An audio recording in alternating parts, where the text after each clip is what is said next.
स्थानिक स्वराज्य संस्थांच्या निवडणुकीच्या निमित्तानं सध्या राज्यातलं राजकारण चांगलंच तापल्याचं चित्र आहे। राजकीय पक्षांचा प्रचार जोरात सुरू आहे। मात्र याच दरम्यान राज्याचे उपमुख्यमंत्री अजित पवार यांनी जिल्हा परिषद निवडणुका पुढे जाण्याची शक्यता वर्तवली आहे। जिल्हा परिषद निवडणुकीतील आरक्षणाबाबत कोर्टात सुरू असलेल्या प्रकरणानं निवडणूक लांबण्याची शक्यता अजित पवारांनी धाराशिवमध्ये बोलताना व्यक्त केली। या महाराष्ट्रामध्ये ज्या स्थानिक स्वराज्य संस्थांच्या निवडणुका या फेब्रुवारी 2022 ला व्हायला पाहिजे होता। 22 नाही, 23 नाही, 24 नाही, 25, आता 26 उजाडे। आज कुठल्या ना कुठल्या नवीन कार्यकर्त्याला, जुन्या कार्यकर्त्याला या निमित्तानं थांबावं लागलेलं आहे। अजूनही एक प्रश्न आहेच।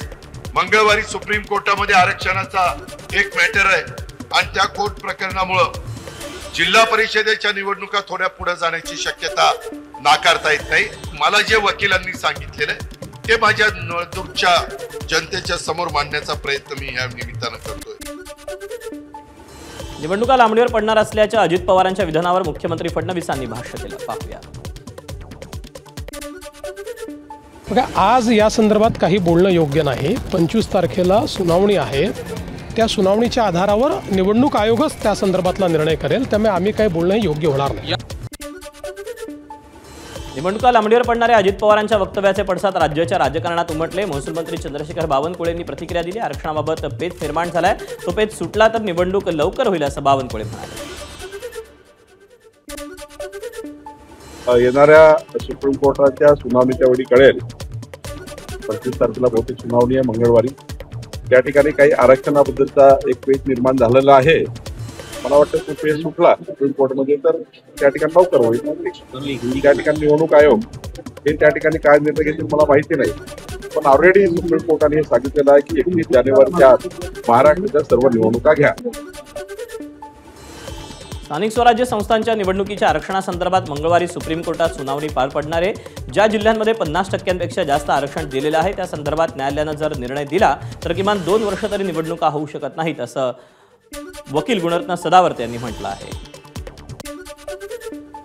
कोर्टाकडे अशी परिस्थिती आहे की एकतर 50% मर्यादा ओलांडलेल्या मतदारसंघ पाहिले जातील किंवा जिल्हे पाहिले जातील, जिल्हा परिषदा पाहिले जातील, नगर परिषदा पाहिले जातील किंवा महापालिका पाहिल्या जातील। आणि जर समजा निवडणूक ही थांबली तर मला असं वाटतं की जर थांबली तर ही निवडणूक मला असं वाटतं की 1-2 वर्ष निवडणूक होऊ शकत नाही। उपमुख्यमंत्री अजित पवारांनी बारामती तालुक्यातील माळेगाव नगरपंचायतीच्या निवडणूक प्रचारादरम्यान निधीवरून दम भरला। मतदारांनी मतांमध्ये कात्री लावली तर निधीला कात्री लावणार असा दम अजितदादांनी भरला। त्यांच्या वक्तव्यावर विरोधकांनी टीकेची झोड उठवली होती, त्यावर मुख्यमंत्री फडणवीसांनी प्रतिक्रिया दिली।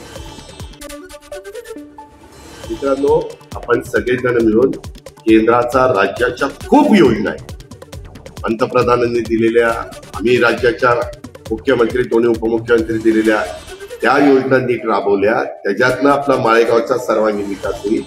बाकीच्या सगळ्या गोष्टी तुम्ही डोक्यातनं काढा। अजिबात तुम्ही मला 18च्या 18 उमेदवार निवडून दिले ना, मी तुम्हाला सांगितलेलं सगळं द्यायला तयार आहे, पण तुम्ही तिथं काट मारली तर मी पण काट मार। तुमच्या हातात मत द्यायचंय, माझ्या हातात निधी द्यायचा। बघा काय निवडणुकीनंतर सगळ्या शहरांचा विकास आम्हाला करायचा आहे आणि अनेक वेळा भाषणामध्ये आपण काही गोष्टी बोलतो त्याचा अर्थ तसा कधीच नसतो। त्यामुळे आमचे सहकारी असतील किंवा कोणी असं जरी बोललं असलं तरी त्यांचाही उद्देश तसा नाही आहे, तेही कधी असा भेदभाव करणार नाहीत। त्यामुळे निश्चितपणे महाराष्ट्रात आमच्या महायुतीला म्हणजे आम्ही जे तीनही पक्ष आहोत, कुठे सोबत लढतो आहोत, कुठे वेगळं लढतो आहोत, पण एकूण आमच्याच 3 पक्षांना महाराष्ट्राची जनता निवडून देईल आणि त्यानंतर महाराष्ट्राचा नागरी भागाचा चांगला विकास आम्ही करू। अजित पवारांच्या विधानानंतर काँग्रेस नेते नाना पटोलेंनी संताप व्यक्त केला। महाराष्ट्राची तिजोरी लुटण्याचा अधिकार संविधानानं दिलाय का? सत्ताधाऱ्यांनी तिजोरीचे तुकडे केले का? असा संतप्त सवाल नाना पटोलेंनी अजित पवारांसह सत्ताधाऱ्यांना विचारला।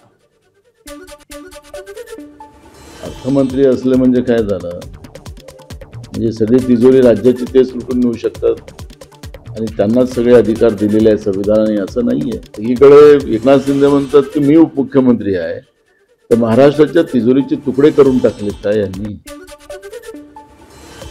गेल्या काही दिवसांपासून पुन्हा एकदा मुख्यमंत्री देवेंद्र फडणवीस आणि एकनाथ शिंदेंमधील दुरावा चर्चेत होता. काल मुंबईत झालेल्या कार्यक्रमामध्ये दोघांचा अबोला कायम असल्याची चर्चा होती. या दुराव्यावर मुख्यमंत्री फडणवीस आणि उपमुख्यमंत्री शिंदे या दोघांनीही स्पष्टीकरण दिलं. दोघांमध्ये कोणताही वाद नसून सारं काही अलबेल असल्याचं फडणवीस म्हणाले. तर कालच्या कार्यक्रमात असलेल्या आसन व्यवस्थेवरून एकनाथ शिंदेंनी स्पष्टीकरण दिलं. मात्र एकनाथ शिंदेंच्या या उत्तरानंतरही खरंच शिंदेंची नाराजी दूर झाली आहे का, अशी देखील चर्चा रंगलेली आहे. परवाही मी आणि शिंदेसाहेब ज्यावेळेस हुतात्मा स्मारकावर गेलो, आल्यावर आम्ही दोघं भेटलो, जाताना आम्ही दोघं भेटलो. ते कुठे चालले आहेत त्यांनी मला सांगितलं, मी कुठे चाललो आहे मला सांगितलं. कालच्याही कार्यक्रमांमध्ये आमच्या दोघांच्या आजूबाजूला पुरस्कार्थी बसवण्याकरता नियोजन होतं. त्यांच्या पाट्या लागल्या होत्या म्हणून आम्ही बसलो होतो. आल्यावरही आम्ही भेटलो, स्टेजवरही आम्ही भेटलो, खाली उतरतानाही भेटलो. न बोलण्यासारखं काहीच घडलेलं नाही. तुम्ही जे दाखवताय अशी कुठली परिस्थिती नाही. त्यामुळे मी एवढंच सांगतो की जे लोक असं दाखवत आहेत ते तोंडावर पडल्याशिवाय राहणार नाही. अरे मध्ये ज्यांचा सत्कार होता, नीता भावे अंबानी, मुकेश अंबानी हे तिथे येणार होते. त्या खुर्च्या म्हणजे ते सत्कार मूर्ती होते. एका बाजूला मुख्यमंत्री होते, दुसऱ्या बाजूला मी होतो. हे तुमचं सगळं आहे ना, हे जरा काय म्हणतात ब्रेकिंग न्यूज या अशा तरी मनगढंत गोष्टी थोड्या थांबवा.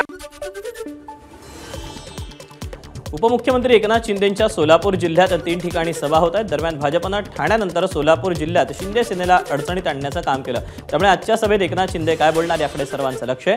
सोलापूर जिल्ह्यातील अक्कलकोट, सांगोला, करमाळा आणि मोहोळ या 4 ठिकाणी शिंदे सेनेविरोधात भाजप ताकदीनं मैदानात उतरली आहे. यातील करमाळा वगळता 3 ठिकाणी एकनाथ शिंदेंची जाहीर सभा आहे. त्यामुळे आजच्या सभेत एकनाथ शिंदे यांच्या निशाण्यावर कोण असेल हे पाहावं लागेल.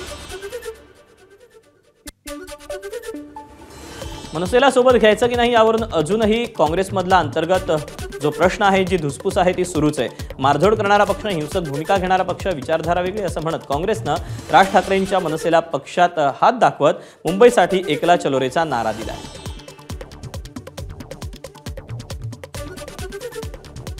मत मोर्चा एकत्र आम्ही काढला, तो मत चोरीच्या संदर्भातला होता, मतदार याद्या स्वच्छ करण्यासंदर्भातला होता. शेवट आयडिओलॉजीचा विषय जो येतो तिथे मनसेशी आमची वैचारिक आयडिओलॉजी किंवा आमच्या विचारधारा पक्षाशी जुळत नाही. त्यामुळे त्या ठिकाणी तो विषय आलेला असावा. बघा, स्थानिक पातळीवर निर्णय घेण्याचे अधिकार त्या प्रदेशाध्यक्षांनी दिलेले असल्यामुळे स्थानिक नेते आणि कार्यकर्ते जे निर्णय घेतील त्या आधारावरच ही सगळ्या आघाड्या होतील. आणि त्याच्यामुळे स्थानिक स्वराज्याच्या मध्ये कोण कोणाशी अलायन्स केव्हा करेल, काय होईल याच्यावरची चर्चा हे आमच्यासाठी नगण्य आहे.